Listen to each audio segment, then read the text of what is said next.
says, what's the ruling on using Ilm Ul Kalam and learning it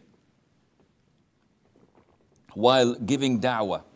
The answer is, I asked him, what do you mean by Ilm Al Kalam? So he said, it's the same methodology that is used by Asha'ira and Maturidis and Mu'tazila and Jahmiyyah, which they manipulate and misinterpret the beautiful names and attributes of Allah Azza wa Jal. And his answer was sufficient. Philosophy, is it in the Quran or in the Sunnah?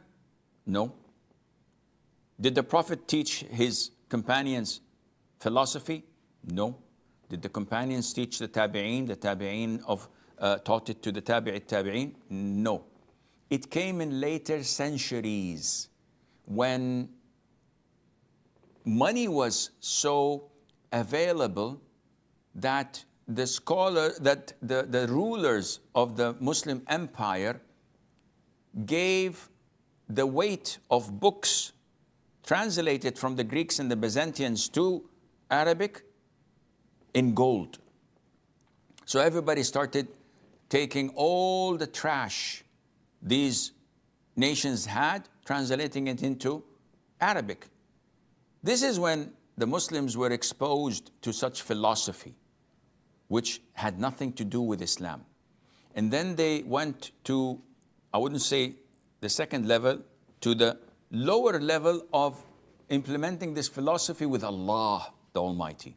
So instead of believing in Allah, submitting your will to Allah unconditionally, they started metaphorically understanding the Quran, the Sunnah, and the beautiful names of Allah. Then they started talking about Allah Himself. Then they started talking about Allah's attributes and what is possible and what is not possible.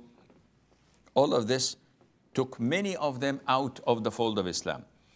Those who are interested in addressing philosophy in Islam and they fight over it, most likely, I'm not generalizing, but most likely they are not true Muslims.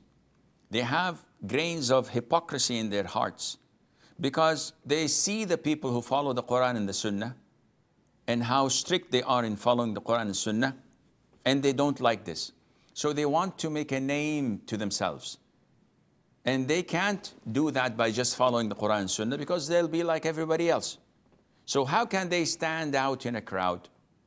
By injecting words of philosophy, things that people will say, huh? I don't understand. See, you're not intellectual. You have to reach a certain level to understand what I'm talking because it's too high for you.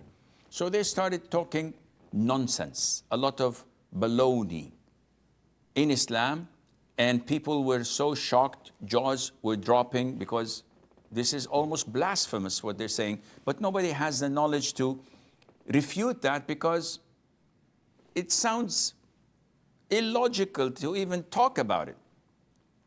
And they thrived on this and thought that they had it made, unknowing that they are becoming full-fledged hypocrites, undermining Islam and Islamic ideology. So definitely this is not permissible.